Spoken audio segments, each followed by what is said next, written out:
And I'm not gonna run it through the same low pass filter. I'm going to, well, yes, let's just, should we do it? Well, maybe we should.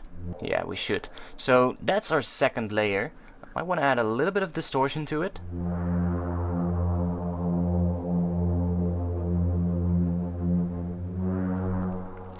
We definitely want to have a little bit of reverb on it. Now, note, we have added the reverb in Serum, and since we're using multiple layers, what I'm going to do is I'm going to turn the reverb off in Serum, and I'm going to do the same for this one. I'm going to keep the reverb off, and I'm also going to automate this wavetable position.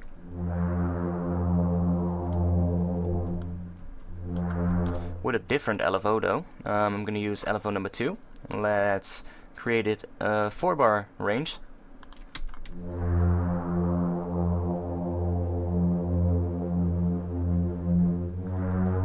So like that. And now I want to do one final layer. So I'm going to create another chain. And this time I'm going to start with Dirty Saul, maybe. Let's try the Dirty Saul. Add some voices.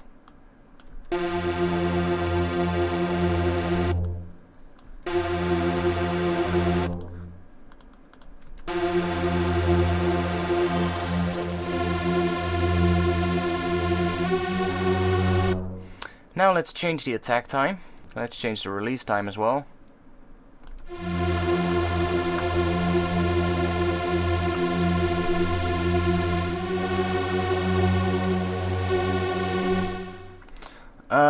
And let's do maybe a bandpass filter on this one.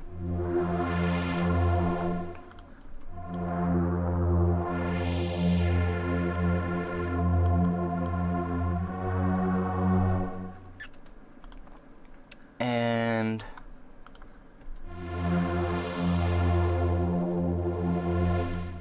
we can use an LFO to change this value over time, and I think that will be pretty cool. Let's do a trigger, and I'm gonna create a 1.5 bar. I think that's gonna be nice. Let's